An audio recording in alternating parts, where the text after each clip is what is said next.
En un país donde la cultura decae cada vez más y la corrupción deprava todo lo que conocemos, en una sociedad que urge de opciones diferentes a lo que comúnmente se le presenta, nace este programa.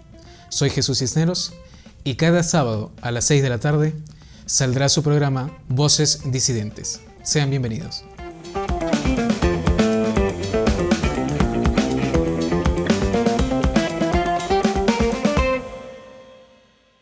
Buenas noches, estamos en el primer programa de Voces Disidentes con su presentador Jesús Cisneros. El día de hoy nos acompaña el señor Wilfer Carlos Palacios, ex candidato a la alcaldía de Comas y al Congreso por el partido Juntos por el Perú.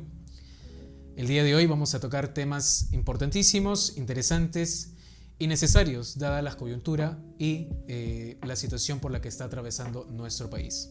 Démosle la bienvenida, doctor Wilfer, ¿cómo está? Muy buenas tardes, amigo Jesús, por la oportunidad que me dan. Buenas tardes a los amigos que nos están viendo en estos momentos. Y bueno, acá estamos a disposición de ustedes para ponernos a conversar y analizar y cuestionar lo que hay que cuestionar. Y bueno, estamos a disposición acá para someternos a las preguntas, consultas e interrogantes que puedan haber desde el programa, ¿no? Perfecto. El señor Wilfer Carlos Palacios, como les había comentado, es ex candidato a la alcaldía del distrito de Comas y al Congreso, ¿no?, en las últimas elecciones del año pasado. Natural de Lambayeque, abogado de profesión, ha sido también procurador público en la municipalidad de Santa Anita y secretario general en la municipalidad de Comas, por varios años en realidad. Ha estado en el Partido Humanista Peruano, ¿verdad, don Wilfer? Sí, yo nací en el Partido Humanista Peruano, ahí hice mi experiencia política dada la oportunidad que me dieron los amigos humanistas. Luego el Partido Humanista Peruano, después de un tiempo, se constituyó en una nueva agrupación política y se conformó Juntos por el Perú, que fue la agrupación de un conglomerado de partidos de izquierda que no tenían inscripción en los registros del Jurado Nacional de Elecciones. Y es ahí en donde el año 2018 postulé a la alcaldía de Comas y el año pasado, pues, que fue las elecciones complementarias al Congreso, me dieron la oportunidad de postular al Congreso, también nuevamente por el partido Juntos por el Perú, ¿no? Ok. ¿Y qué tal la experiencia? Quisiera preguntarle primero una cosa. ¿Por qué uno de los planes más ambiciosos y necesarios que tendríamos que aplicar tanto en el distrito de Comas y en general en todos los distritos, en todo Lima, ¿por qué no salió elegido? ¿Por qué no le dieron esa oportunidad? ¿A qué cree que se deba? Bueno, enfrentar una campaña electoral no es fácil, ¿no? Mucho más cuando no se tiene detrás un aparato económico que respalde tu campaña electoral, se hace mucho más difícil, ¿no? Yo sostengo desde la campaña municipal de que la corrupción en este país, que está tan a avistamiento, a todos los días hay casos de corrupción, gobierno tras gobierno hay casos de corrupción. La corrupción yo he analizado que no nace desde el momento en que la autoridad se sienta a ejercer un cargo público. La corrupción nace desde el momento que se inician los procesos electorales. ¿Y esto por qué? Porque todos los candidatos, o en su mayoría de candidatos, cuando postulan a la alcaldía, a un gobierno regional, incluso a la presidencia o al Congreso, buscan financiamiento de grupos de poder o de empresarios o de terceros. Aquel que financia una campaña electoral, pues no lo va a hacer de buena voluntad, en su mayoría. Siempre se financia una campaña electoral pues buscando algún rédito o algún interés personal o de grupo.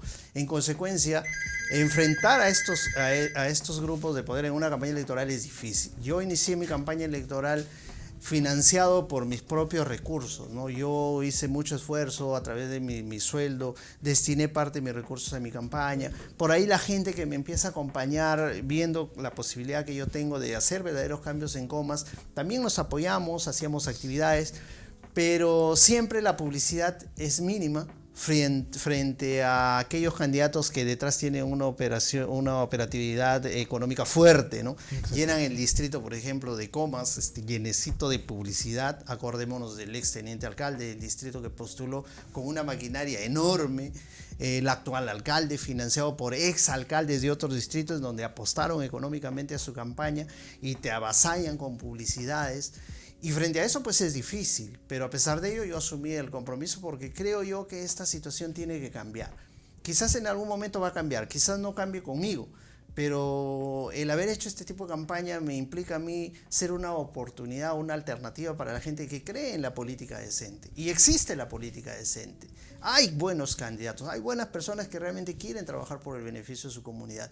Lamentablemente, pues, nos vemos opacados, ¿no? Pero ahora, pues, las redes sociales también nos ayudan mucho, ¿no? Yo he trabajado mucho en redes sociales. Miren, en Comas han habido alrededor de 17 candidatos en la elección del año 2018. Dentro de todo ese poder económico del que te hablo, yo quedé en quinto lugar con una campaña tan austera, tan mínimamente invertida en economía, pero logramos ser una nueva alternativa. Y para mí eso fue una satisfacción enorme, ¿no? Obviamente me hubiera gustado ganar, lamentablemente no se dio, pero me quedé con la satisfacción de decir, hay gente que apostó por mí, creo que lo que estoy haciendo está bien y hay que seguir. O sea, las cosas grandes no se logran de la noche a la mañana. Las cosas grandes se construyen paso a paso y llegará un momento en que se logrará el triunfo y eso es lo que yo aspiro, ¿no? Al menos el año 2022 me he puesto ese reto y estoy seguro que lo voy a lograr. ¿Usted cree que desde la trinchera, por así decirlo, de la izquierda peruana, se puede lograr eso? Sabiendo que la situación de la izquierda en nuestro país no es la mejor. Bueno, siempre me han dicho a mí, en estos dos procesos electorales que he tenido, la alcaldía de Comas y el Congreso, siempre me han dicho, Wilfer, cámbiate de partido, postula por otro partido, porque mientras sigas por ese partido no te va a ir bien. Es lo que siempre me han señalado, ¿no? Pero yo siempre digo, miren, a mí el Partido Humanista, después de tocar muchas puertas, me abrieron sus puertas. Cuando yo empecé y decidí ser candidato a la alcaldía de Comas, toqué puertas de muchos partidos y lo primero que me decían los dirigentes o representantes de estos partidos es ¿cuánto vas a invertir para la campaña metropolitana? En buena cuenta me estaban cobrando mi candidatura. Recursos que yo no tengo, yo vivo de mi sueldo. Y yo les decía, bueno, mi compromiso es hacer todo lo humanamente posible por llegar a la gente y marketear su partido y ganar una elección para cambiar las cosas. Pero no, decían, no, acá tienes que poner la tuya en la mesa para ver cuánto se va a invertir en una campaña. Cosa que yo no tuve, toqué puertas y así llegué al Partido Humanista y agradezco al señor Yude de Simón que me dio la oportunidad y me abrió las puertas. A mí no me pidieron ni un sol para ser candidato en el Partido Humanista. Me dijeron, bueno, está bien, vemos tu currículum, tienes buenas ideas, anda y postula. Y así lo hice, ¿no? Entonces, al menos yo hablo de esa izquierda que me dio la oportunidad, ¿no? Y sé que hay izquierdas de una posición muy radical, cuestionable, de la cual yo no comparto. Sí soy un hombre de izquierda, sí me siento hombre de izquierda. ¿Por qué? Porque creo que la izquierda le da un peso importante en la política nacional a la derecha, ¿no? Porque yo creo que también los extremos siempre hacen daño. Todo lo que es extremo hace daño. Siempre debe haber un equilibrio y en ese lado yo me pongo, ¿no? En la parte central, en donde hay que hacerle un contrapeso a la posición de derecha, que es importante, la inversión, el capital es importantísimo, porque si no, no habría trabajo, ¿no? Pero tampoco se puede avasallar los derechos sociales de las personas y de los ciudadanos, ¿no? Eso es lo que yo considero importante, ¿no? Ok, perfecto. ¿Y cuánto tiempo cree usted que pueda tomar la realización de los proyectos que usted ha presentado, por ejemplo, si en caso en el 2022 usted sale elegido? Teniendo en cuenta, por ejemplo, la situación, la coyuntura, ¿no? La pandemia, ¿cuánto tiempo cree más o menos que esas medidas o esas propuestas que usted dio tanto en la alcaldía como en el Congreso se pueda dar? ¿En cuánto tiempo, más o menos? Miren, una de las cosas más importantes, hablando de gobiernos locales, hablando de autoridades locales o alcaldes, lo más importante es los servicios que se brindan a la comunidad. Y uno de los servicios más importantes, creo yo, es el servicio de limpieza pública, ¿no? Okay. Comas y algunos distritos de Lima Norte padecen el problema de la limpieza pública. Pero ese gran problema nace a raíz de que todo se terceriza. O sea, alcalde que llega, alcalde que terceriza, ¿no? En el caso de Comas, por ejemplo, este año y el año pasado, la tercerización le ha costado a la municipalidad 18 millones de soles al año. O sea, son 18 millones de soles que paga el vecino de Comas en total para que el distrito se mantenga limpio, entre comillas. Aquí a una empresa privada. Finalmente, cuando el alcalde termina su periodo de 4 años, los 18 millones por 4 se desaparecieron. Nuevamente entra un nuevo alcalde y tiene que seguir juntando 18 millones anuales. Pero ¿qué nos deja la tercerización? No nos deja absolutamente nada. No, o sea, no nos deja un activo como tal. Entonces yo lo que planteaba, y que considero debe ser un planteamiento serio, es ir reduciendo la inversión, al menos es lo que yo planteaba, que en los 4 años de ejercicio de mandato debería reducirse al menos el 50% de la inversión privada. ¿Para qué? Para que paulatinamente la municipalidad adquiera camiones compactadores y empiece a hacer servicio de limpieza pública en forma directa o por administración directa, de tal forma que eso nos va a ahorrar costos y va a permitir que el servicio de limpieza pública se sostenga en el tiempo, ¿no?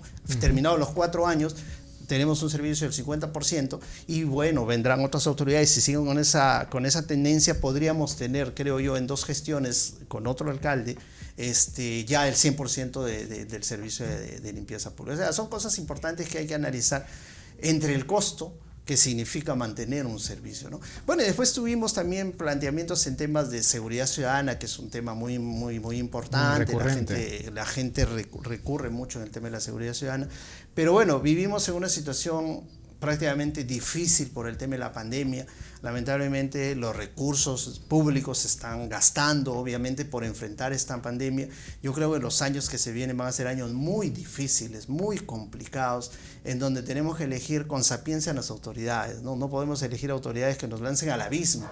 No podemos elegir autoridades que no tengan al menos un mínimo de experiencia en gestión pública, porque no es fácil administrar la gestión pública. El alcalde puede tener muy buenas intenciones, pero si no conoce la gente que llega detrás, como son los funcionarios y los trabajadores, finalmente, como dicen vulgarmente, se levantan el municipio en peso y a veces el alcalde ni enterado está. Y entonces es necesario también que los vecinos busquen gente que tengan principios, que tengan valores y que tengan experiencia en la gestión pública, de tal forma que eso permita que al menos se avisore un mejor desempeño en la administración y podamos pues tener mejores resultados al término de un mandato determinado, ¿no? ¿Y usted cree, por ejemplo, que con esta situación de la pandemia vamos a tratar de reflexionar un poco más en este tiempo de cuarentena que nos han sumido ya casi 3 meses? ¿Ha tenido tiempo el peruano de poder reflexionar sobre la elección de sus autoridades? Teniendo en cuenta que el próximo año ya empiezan este año en realidad, empiezan las campañas ya para el próximo año, ¿no?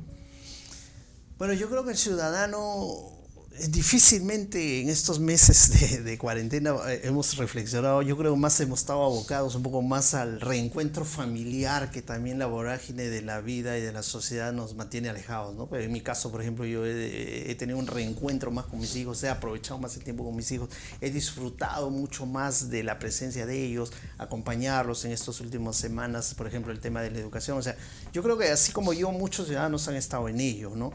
Pero tenemos que entrar a un proceso de reflexión. O sea, la situación del país es crítica, definitivamente es crítica. Hoy día el empleo se ha perdido y crece el desempleo enormemente. O sea, mucha gente está quedándose sin empleo, mucha gente está siendo sometida a la suspensión perfecta de labores, por ejemplo, en donde te suspenden el trabajo, pero ya no cobras ni un centavo. Exacto. Si bien es cierto, mantienes un vínculo laboral, pero no cobras una remuneración o no hay una contraprestación de por medio.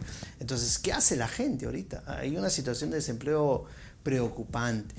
Entonces, es necesario que los ciudadanos entremos justamente a ese poder reflexivo, y programas como el tuyo y muchos otros programas deberían de orientarnos a ellos. O sea, que el ciudadano sea más reflexivo en su posición a futuro y no nos dejemos engañar por publicidades, por regalitos, que ahora, bueno, quizás por la situación de la pandemia va a ser difícil que los candidatos vayan zona por zona a regalar cosas, lo veo difícil, pero siempre hay mecanismos de compra de votos finalmente, porque eso es comprarle la conciencia a la gente, ¿no? O sea, yo te doy algo y ahora vota por mí. Y ese es el gran daño que nos está pasando en nuestra sociedad. Yo creo que eso tiene que cambiar necesariamente.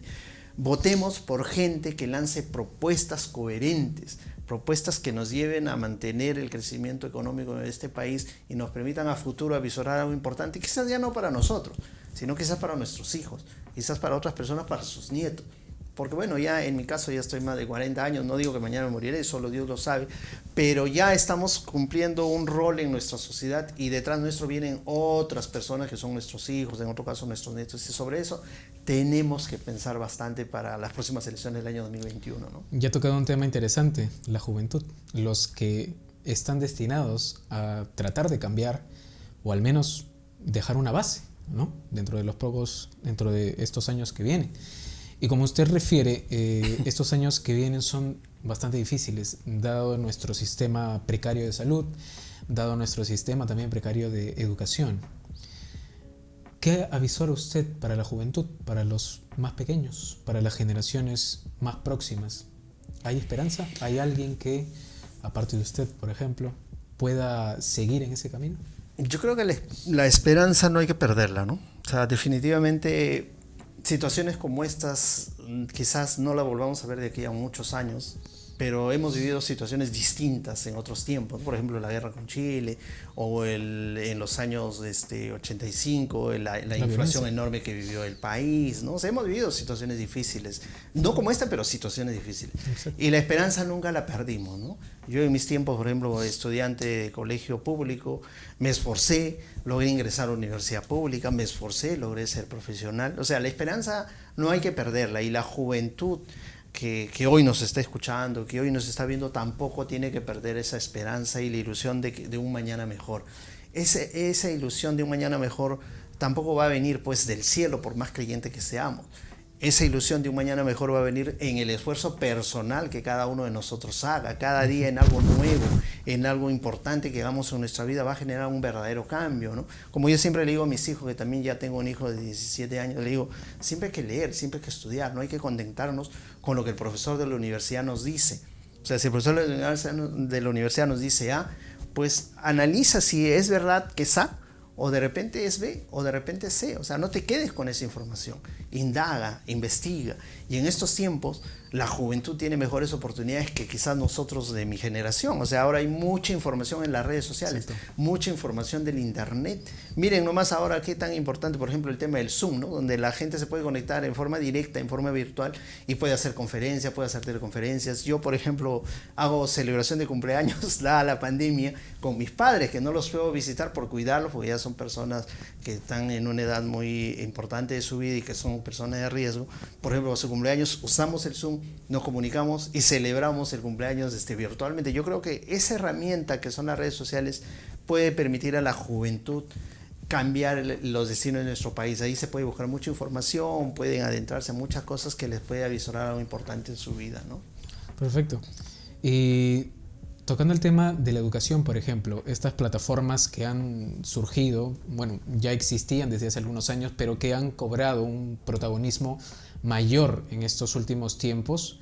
La educación, por ejemplo, ¿cómo va a impactar en la educación esta pandemia aquí en el Perú? Sabiendo que las tablets que se prometieron en los inicios de la cuarentena todavía no se dan, los 80 colegios que prometió el gobierno todavía no se construyen, el sistema educativo en general es precario, es limitado. ¿Cómo ve usted la educación y qué propuestas daría dentro de unos años, unos meses, el próximo año, ¿no? Que está destinado a que se reanuden ya las clases presenciales? Yo creo que el tema de educación va a ser un tema muy importante en la campaña electoral que se avecina, ¿no? Yo creo que los candidatos tienen que necesariamente abordar propuestas reales para el sector educativo. Yo no creo, como ahora lo están planteando, que se incremente un porcentaje del Producto Bruto Interno, porque creo que eso es una falacia si es que se diera.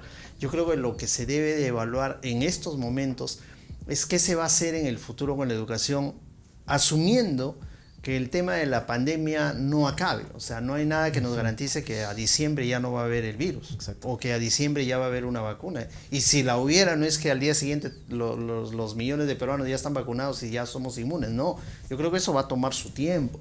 Yo creo que debería de hacerse plataformas educativas, vías virtuales, y en aquellos lugares donde es más difícil el tema del internet y de las laptops o lo que tú señalabas, estas máquinas más avanzadas, yo creo que ahí debe haber un plan de inversión para la educación, ¿no? Yo creo que ahí el gobierno, aunque difícilmente ya este gobierno, tenemos que ponernos en la cabeza que este gobierno ya está de salida.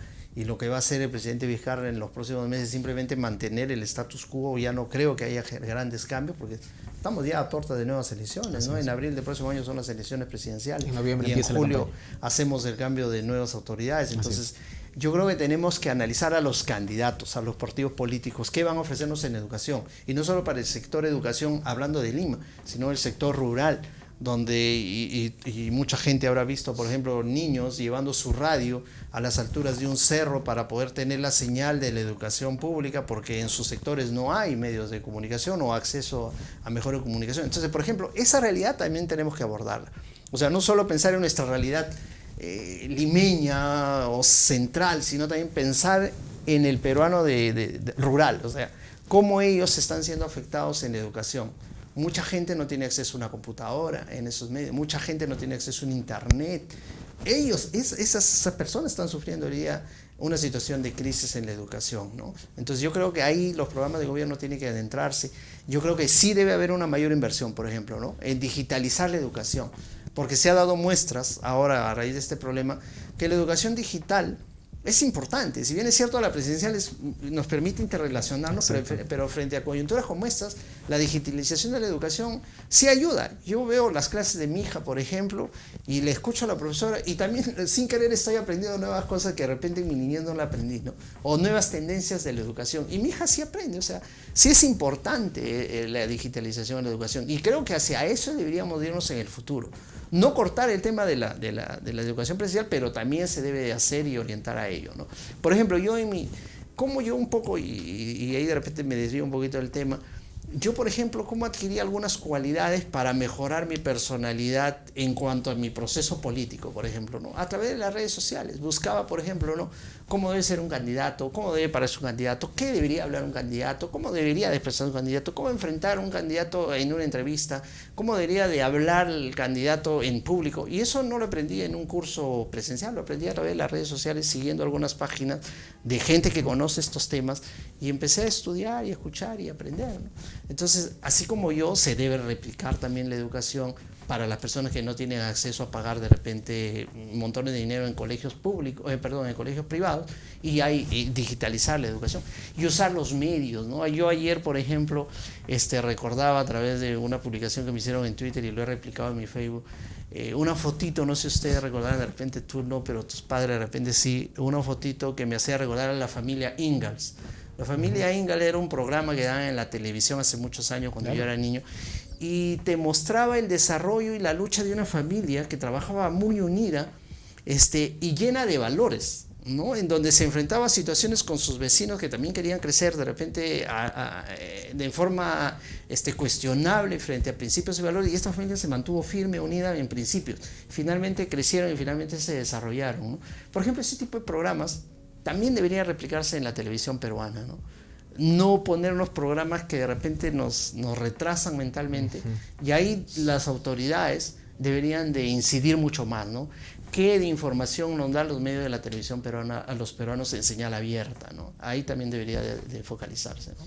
Y anecdóticamente, esta pandemia ha afectado o ha desnudado, mejor dicho, por así decirlo, dos de las esferas que menos se tocan cuando se hacen campañas en situaciones normales, que son la educación y es la salud pública. Dos esferas que ahora están siendo mayormente afectadas, ¿no? Y que se van a tomar ahora sí en cuenta. Mi análisis es, ha tenido que pasar una desgracia, una pandemia a nivel mundial para que podamos tomar conciencia de que son importantes hacer propuestas, plantear soluciones ante los problemas en estas esferas.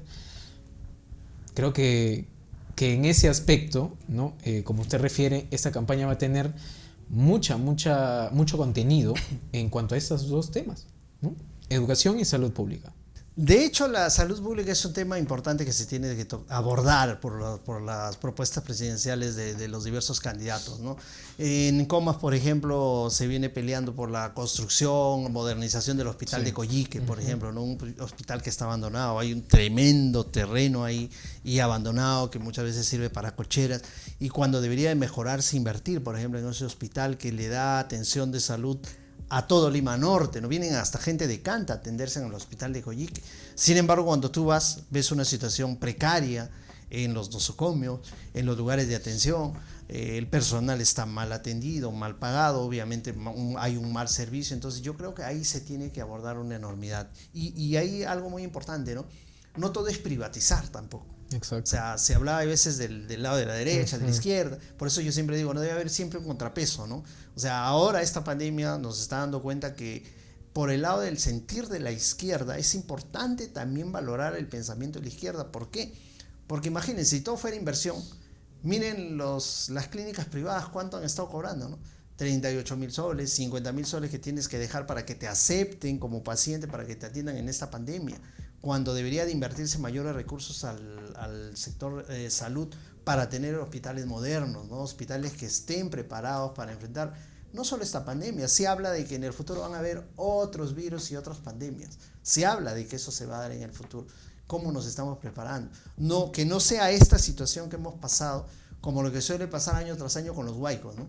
Hay huaico y sabemos que siempre va a haber huaico ahí, se llegan las máquinas, se invierte, se arregla, se pone la gente allá, pase el otro año y nuevamente con lo mismo. O sea, nunca solucionamos ni abordamos el problema de fondo. Yo creo que ahora las autoridades y los que pretenden ser autoridades tienen que abordar temas de fondo, buscar la solución a los problemas de fondo para evitar que estas situaciones se vuelvan a repetir o al menos nos agarren mejores preparados para poder enfrentar estos problemas. Y en esta nueva normalidad en la que estamos sumidos ya desde inicios ya de este mes, la culpa se podría decir o se podría de alguna manera direccionar solamente a las autoridades o también la negligencia de la gente. Porque en redes sociales se debate mucho de quién es la culpa, ¿no?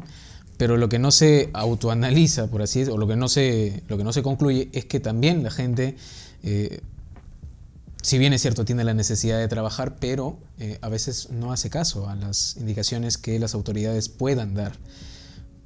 ¿Solamente es culpa de las autoridades o cree usted que la gente también tiene un poco de responsabilidad? Yo creo que la gente también tiene que asumir su responsabilidad, ¿no? O sea, por ejemplo, nos dan premisas sencillas de cuidarnos, por ejemplo, ¿no? Lavarse las manos con jabón cada vez que tú sales o has ido a un bus o has ido al mercado, pues llega y lávate.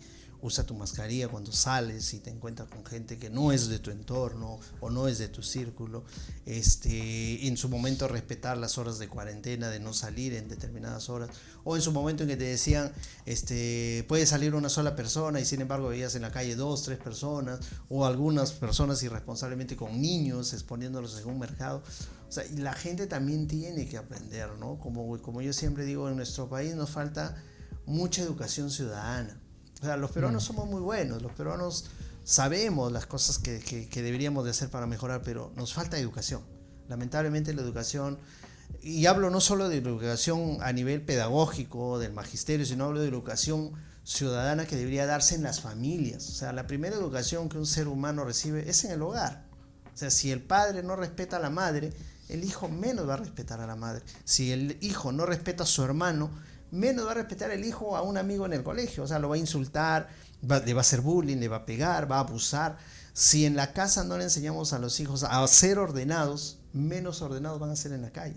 Si a los hijos no les enseñamos, por ejemplo, lo mínimo, a que la basura que puedan generar en el hogar lo pongan en un tacho de basura, menos lo van a hacer en la calle. Entonces, esas cosas que son simples, a simple vista, ¿de dónde nacen? Del hogar. De casa. Del hogar. O sea, no necesitamos ir a una gran universidad para ser mejores ciudadanos. Simplemente fortalecer la educación. Y yo creo que ahí también debe haber una política del Estado en las familias. O sea, yo, por ejemplo, en algún momento analizaba y yo decía, en la casa, los padres todos salimos a trabajar. Nuestros hijos se quedan al cuidado ¿de quién? De los abuelos. Y los abuelos no son padres. Los abuelos, por su sentir de abuelos, son engreidores de los nietos. En consecuencia, no hay formación ahí. Ahí hay engreimiento. Claro. Entonces, los padres deberíamos de tener también alternativas de estar más tiempo en casa. Por ejemplo, ¿no? Padre y madre salen a trabajar, la obligación del trabajo son 8 horas.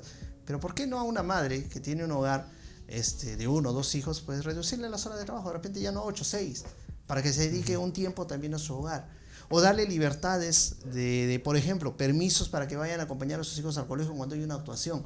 Si tuvieras, y te lo digo por experiencia, si tuvieras, por ejemplo, la felicidad que siente un hijo cuando hay una actuación en un colegio y ve a la madre y al padre, o a la madre o a uno o al otro, mirando lo que está actuando el niño, tú tuvieras su carita de felicidad a ese niño, ya le fortaleciste su aspecto emocional del niño. Y cuando ves al costado la cara de un niño donde busca a su padre o a su madre y no hay ni uno de ellos, y ve que el otro niño sí es feliz, o sea, ese factor emocional genera también situaciones duras en el niño y ese niño mañana se convierte en ciudadano. Por eso vemos en estos tiempos tanta violencia, ¿no? O sea, gente desalmada que va, abusa de una mujer, viola a una mujer, viola niños, destroza la vida de un ser humano. ¿Por qué? Porque no tiene sentimientos. Esos sentimientos, ¿dónde se generan? En el calor del hogar. Por eso tenemos estos hechos. Y ahí yo creo que también debería incidirse en el tema de la familia. Los grandes cambios empiezan con acciones pequeñas. Correcto. Muy bien. En esta materia, en la educación, por ejemplo, no hay muchas autoridades que en sus planes de gobierno o en sus planes que involucran a la gestión, tanto municipal, distrital como para el Congreso, no se ve mucho la familia, ¿no? Y sabiendo que la familia es el núcleo de toda sociedad, ¿cómo o qué propone usted, ¿no? para poder fortalecer este lazo, ¿no? Que al final de cuentas en esta cuarentena en algunos hogares se ha fortalecido y en algunos hogares ha sucedido todo lo contrario, ¿no? ¿Qué se podría hacer para fortalecer los valores, ¿no? Y de repente tener una mejor sociedad más adelante? Mira, cuando fui candidato a la alcaldía de Comas, nosotros tuvimos un proyecto muy interesante, ¿no? Que era, y que engloba muchas cosas, no solo el sector familia, sino también el sector público, que era Ocupa tu calle, ¿no? Uh-huh. ¿Y qué significaba este proyecto? Era, por ejemplo, a acondicionar los espacios públicos, que buena cuenta en nuestro barrio son los parques, acondicionarlos de tal forma que le demos los fines de semana un espacio de reencuentro y de distracción a las familias, ¿no? Por ejemplo, te hablo de la gente de Comas y basado en mi experiencia. Cuando yo era más joven y tenía mi primer hijo, yo quería salir a pasear con mi hijo y a veces no tienes los recursos para irte a lugares importantes donde distraer a tus hijos, pero al menos a un parque. Y cuando yo iba a los parques de mi distrito, en su mayoría estaban abandonados, estaban sucios, estaban feos, y si te sentabas por ahí venía alguien y te amenazaba con robarte algo si no le dabas una propina. Entonces no me exponía. ¿Qué iba? Me iba a otro distrito o al parque de otro distrito, uh-huh, porque veía que era más bonito, estábamos condicionados, y ahí la pasaba tranquilo y luego regresaba a mi distrito. Y yo decía, no en mi caso, ¿no? ¿Por qué en mi distrito no puede haber eso? ¿Por qué no puedo acondicionar un bonito parque con las medidas de seguridad y los fines de semana hacer recreación? Por ejemplo, en campaña nosotros lo hicimos. Ahora es más difícil por el tema de la pandemia, ¿no? Pero esto va a pasar. Por ejemplo, ¿no? Hacíamos cine en la calle. O sea, traíamos uh-huh nuestras sillas, poníamos nuestra tela ahí, nuestro proyector, invitábamos a las familias del sector y los invitábamos y hacíamos nosotros con nuestro equipo, hacíamos canchita, ¿no? Con su bolsita. Y los sentábamos a los vecinos con sus hijos y le proyectábamos una película bonita, pues, ¿no? Entretenida, y le dábamos un canchita, ¿no? Era una forma de llegar al vecino, era una forma distinta de hacer una campaña. Pero era algo que yo quería replicar cuando sea autoridad, ¿no? Porque yo decía, si yo solo lo puedo hacer siendo autoridad, lo puedo replicar mucho más en mejores sectores. ¿Por qué? Porque tengo la posibilidad de tener un proyector, tengo la posibilidad de tener sillas, ni siquiera alquilarlas, sino comprarlas, tengo las movilidades para trasladarlas de un punto, tengo las posibilidades de fomentar y difundir esta actividad para invitar a más gente y que se encuentren las familias ahí, y encima con seguridad y que no les cueste nada. Yo creo que eso ayudaría a que las familias se reencuentren, ¿no? Cosas como esas que son sencillas, que no me cuestan mayores recursos, se pueden hacer. Lamentablemente, como vuelvo a repetir, y eso no me voy a cansar de decirlo, la mayoría de autoridades que entran a gobernar no entran con esa visión, entran simplemente a ver qué hago para sacar la plata que he invertido. Exacto. Y devolverle a aquel que invirtió, y obviamente también las ganancias. O sea, a eso se abocan sus 4 años de autoridad. Prueba de ello, muchos de nuestros alcaldes que hoy están sentados en el municipio. O sea, analícenlo. Entonces, eso tiene que cambiar, y cosas como esas tengo yo en mente, y Dios mediante las pueda replicar en algún momento, y si alguien también, alguna autoridad lo quiere hacer, creo que sería magnífico que lo implementen, ¿no? Claro, son propuestas bastante interesantes. Personalmente yo valoro mucho eso, y también critico mucho, ¿no?, de parte de las autoridades la falta a veces de sentido común para poder hacer sus obras, ¿no? Porque hay zonas en el distrito en las cuales están abandonadas, pero que fácilmente podrían hacerse con poco presupuesto una buena obra, ¿no? Cementarlas, poner vigilantes, ¿no? Y hacer una buena acción, una buena obra, ¿no? Una obra que favorezca a las familias, pero no hay esa voluntad, como usted dice, ¿no? Es el candidato que llega al municipio es muy frívolo, ¿no? Y le falta esa iniciativa para poder hacer este tipo de obras, ¿no? Y lo que usted propone es muy interesante. ¿Por qué? Porque permite esa relación cercana para con el ciudadano y con las familias. A partir de ahí, pues, se puede dar ese cambio de visión hacia el político interesado, hacia el político mentiroso, ¿no? Y rescato mucho eso, ¿no? Rescato mucho eso de su parte. Y algo ahí, si me permites, sí, claro. una interrupción. Y algo ahí también un factor importante. Te hablo en el caso del distrito de Comas, ¿no? Y creo que también se da en algunos otros aspectos. Muchos de los candidatos, por ejemplo, no tienen un sentido de pertenencia con su localidad. Y el sentido de pertenencia nace cuando tú te has desarrollado en esa localidad. O sea, o has nacido o vives años y sientes, has caminado por esa calle y sientes el desarrollo de esa comunidad y lo haces tuyo y quieres cambiar. En el caso de mi distrito, por ejemplo, se da una peculiaridad. La mayoría de alcaldes no han vivido en este distrito. Ni siquiera el actual alcalde vivió en este distrito. Por más que aparezca en su DNI que dice que es de Comas hace 2 años, no ha vivido en este distrito. Y muchos de los candidatos, poderosamente, económicamente hablando, no viven en el distrito. Hoy hay ya candidatos que se están ya promocionando, llevando cositas a los asentamientos humanos, no son gente que vive en este distrito. Entonces, cuando tú no tienes ese sentido de pertenencia, no vas a hacer nada por esa comunidad. Simplemente tu objetivo es, gano acá para lucrar y llenarme los bolsillos de plata. Ese es el fin. Analicen a los candidatos con mayor sapiencia y van a encontrar muchas cosas de las que se dicen. Y el actual alcalde tiene tantas taras desde el partido que lo representa. Muy bien. Futuro político, don Wilfer. ¿Qué es lo que sigue por usted? Tengo entendido que se ha retirado del partido Juntos por el Perú.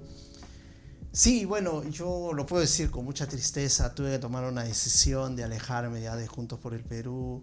Me hubiera gustado seguir dentro del espacio Juntos por el Perú, pero creo yo que toda persona, y en mi caso en particular, yo siento que he cumplido ya un ciclo, ¿no? O sea, un ciclo de mi trabajo político, creo yo ya lo cumplí. Yo he sido candidato por el Partido Humanista el año 2014 a Comas.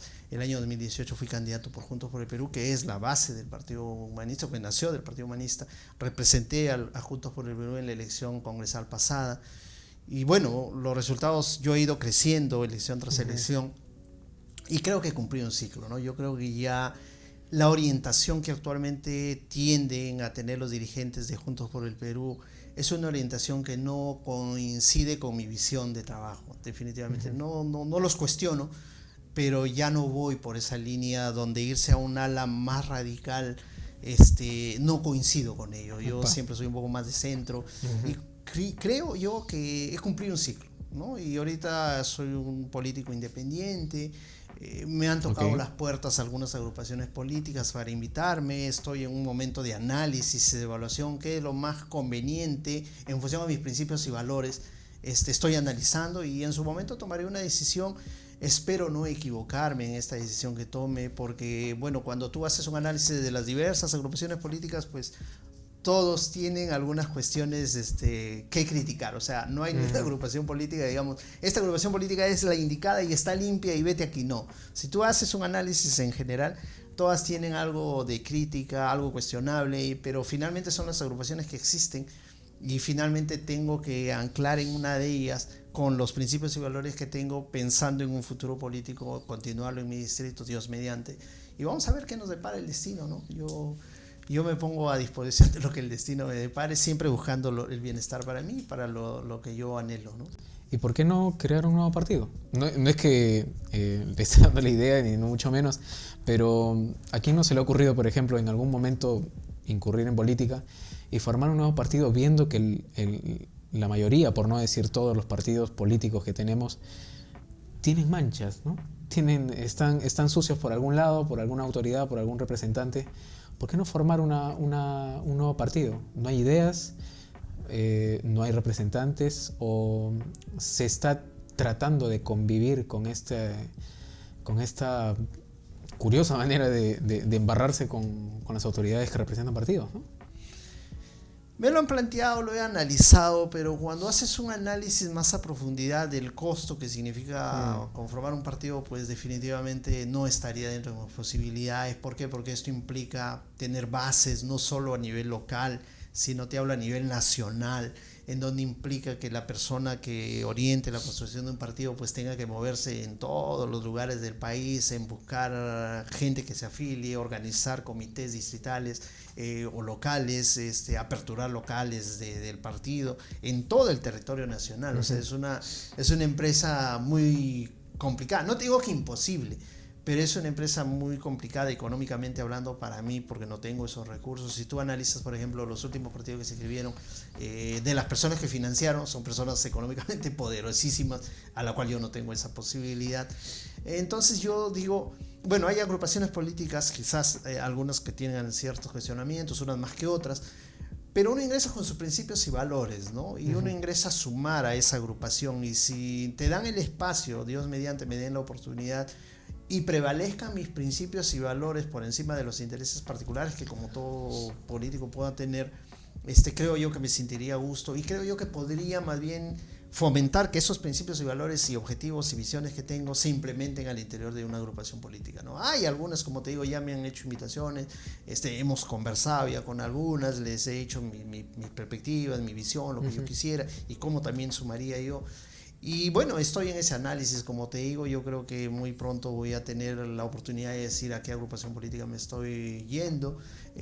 ¿Por qué? Porque creo yo, y vuelvo a insistir, las elecciones que se vienen también hay que sumar, o sea, no hay que ser, no solo ser un mero espectador, o sea, siendo espectador tú tienes un análisis del panorama que vive el país, pero solo con tu opinión no vas a lograr que ese panorama de repente oscuro cambie, pero si te involucras, vas a ayudar, ¿no? Entonces, eso es lo que yo también pretendo. Yo no pretendo ser autoridad mañana, pasado, o sea, quiero también involucrarme para poder sembrar y germinar, Dios mediante, la oportunidad de que los cambios se vengan en este país y la gente tenga mejores posibilidades de elegir, la gente tenga mejores oportunidades de evaluar y analizar, y finalmente son los ciudadanos quienes terminen eligiendo a una autoridad, ¿no? Para su bien o para su mal, son los que deciden. Y no dejemos de lado la ideología que tendría que tener un partido, ¿no?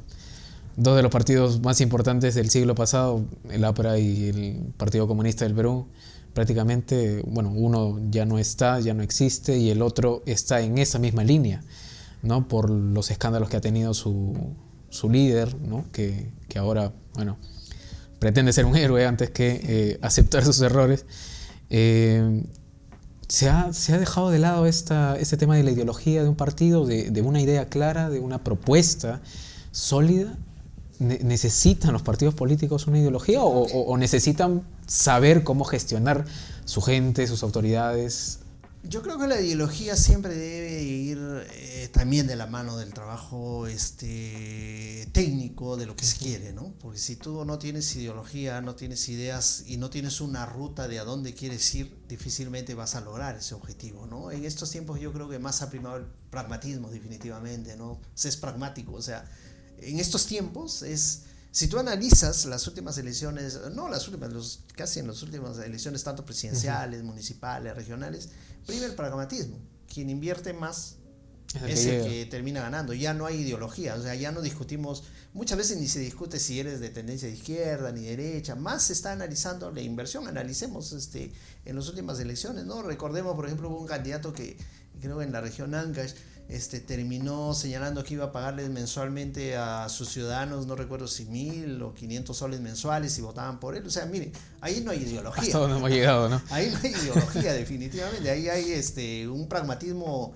atroz frente a la situación de crisis moral que vive el país. Entonces, yo creo que sí es importante rescatar las ideologías en este país, ¿no? O sea, mientras más ideas pongamos en la mesa, mejores posibilidades tenemos de discutir los ciudadanos en qué idea es la mejor. Finalmente terminan siendo ideas, pero las ideas nos conducen y nos llevan hacia un horizonte, ¿no? Para nuestro bien o para mal, nos conducen a un horizonte. Y en esa lucha deberíamos de estar en los próximos años, ¿no? La ideología que va a primar en las agrupaciones políticas, ¿no? ¿En algún momento pretende usted seguir el camino de Barrantes? Quizá, como referente.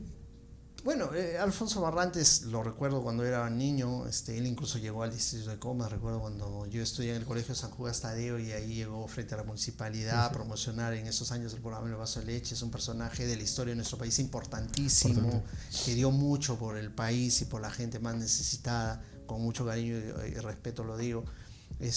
Pero no, yo creo que cada quien debe construir su propio camino, ¿no? O sea, cada ser humano debe construir su propio devenir en el futuro, ¿no? Dios mediante, no sé si estaré a la altura de Alfonso Barrantes Ligán u otros personajes de la historia de nuestro país, pero yo solamente, como le digo a mis hijos, yo lo que quiero es construir mi propio camino. Lo que Dios me permita, alcanzaré, y si no, como siempre digo, ¿no? quizás gane una elección, quizás no la gane. O sea, finalmente mis ideas y mis sueños quizás se queden ahí, en sueños, y de repente nunca lo puedas plasmar porque de repente no tuve el voto de los ciudadanos, quién sé yo. Porque uno no sabe lo que va a pasar mañana. Pero me siento feliz de ser una alternativa de la gente que cree en algo bueno, ¿no? O sea, de repente mis padres votaron por mí, mis hermanos votaron por mí, suficiente. O sea, no necesito tener 1000 votos, pero 1000 votos comprándole la conciencia a la gente creo que es desastroso, ¿no? Pero si 5, 10, 20 o 1000 votos son a conciencia de gente que dice, apuesto por ti porque creo que eres una buena persona, o creo que eres un buen líder, o porque creo que tú vas a cambiar las cosas, me siento feliz. Y me sentí feliz el día que recibí la noticia de no haber ganado las elecciones del 2018, pero la cantidad de votos que obtuve, o sea, en comparación con el resto que invirtió tanta plata, me hizo sentir muy bien. Fue impresionante. Sí, fue impresionante. Sí, pude averiguar el número de votantes y a comparación de otros partidos y de otras ideas, creo que las suyas tenían muy, muy buenas ideas, interesantísimas y tocando temas que así nomás no se tocan. Y por eso es que ha sido un placer, un gusto tenerlo aquí en Voces Disidentes. Y para terminar, quisiera hacer un ping-pong. Yo lanzar una palabra, un nombre y que me diga usted lo primero que se le venga a la mente. ¿Sí? ¿Le parece? Una suerte de juego. Sí, bien. Ok. Primera palabra, Comas. Un distrito que amo mucho. Ok. El Perú, don Wilfer. Un sentimiento enorme que siento en mi corazón, ¿no? Muy bien. En el caso de la juventud peruana, claro. Juventud divino tesoro, dice, ¿no? Añoro la juventud. Que ya te vas para no volver. Sí. Vamos a algo que quizás no es tan agradable para usted. El fujimorismo. ¿Qué palabra le Lastre para el país, ¿no? En el caso de la televisión nacional. Reprochable, definitivamente. ¿Algún miedo, don Wilfer? Miedo a que mis sueños no se cumplan, ¿no? ¿Y cuál sería ese sueño? Ser el actor de un verdadero cambio en mi comunidad y Dios mediante en el futuro lo que me depare, ¿no? Pero empezando primero por mi comunidad, ¿no? Por mi distrito. ¿Algo que le quiera decir a los televidentes, a la juventud, a quien usted desee? Por favor, mensaje final. Sí, bueno, primero darte las gracias enormes por la oportunidad que me dan de estar en este programa inicial de ustedes. De verdad les auguro muchos éxitos, que Dios los bendiga y sé que van a tener buen éxito, y decirle a la gente que hoy está viendo el programa, pues no perdamos la ilusión ni la esperanza de un mañana mejor. Yo creo que hay gente muy valiosa en este país que sí quiere realmente cambiar los destinos del país. Como dicen, ¿hay que buscarlos? Sí, hay que buscarlos, pero ese es el trabajo que tenemos que hacer los próximos meses, ¿no? Busquemos a los mejores representantes que estén a la altura de un verdadero cambio en el país y finalmente esforcémonos. O sea, cada uno de nosotros tiene que esforzarse para lograr algo. O sea, tampoco esperemos que nos den algo, esforcémonos por conquistar y lograr algo. Yo creo que en el esfuerzo que día a día hagamos como ciudadanos, en el hogar, como padres, como hermanos, como hijos, como lo que fuera en nuestra comunidad, estoy seguro que vamos a generar un verdadero cambio en el país. Muchas gracias, don Wilfer. Tenía muchas ganas de entrevistarlo. Hace tiempo que de alguna manera veo lo que usted hace y bueno, yo también le deseo muchos éxitos. Gracias por venir al programa. Gracias. Muy bien, amigos. Fue don Wilfer Carlos, ex candidato a la alcaldía de Comas, que se avisora como una nueva esperanza en la izquierda peruana, que al final de cuentas es necesario tener también personajes que se preocupen por lo que importa. Muy bien. Para terminar el programa, cada oportunidad, cada programa vamos a tener un libro, una frase o un autor que recomendar. En este primer programa vamos a recomendar el libro del misántropo autodidacta y uno de los más grandes intelectuales que ha tenido nuestra historia. Hablamos del señor Marco Aurelio de Negri con su libro Sexo, Amor y otros placeres. El doctor Marco Aurelio de Negri nos dejó hace un par de años, dejando un legado importantísimo en la cultura peruana y que estoy seguro que este libro les va a ayudar mucho. Habla en 100 artículos muy interesantes sobre temas que así nomás no se tocan y que tienen una pluma inconfundible del doctor Marco Aurelio. Muy bien, amigos, conmigo será hasta la próxima. Esto es Voces Disidentes. Muchas gracias por invitarnos. Hasta luego.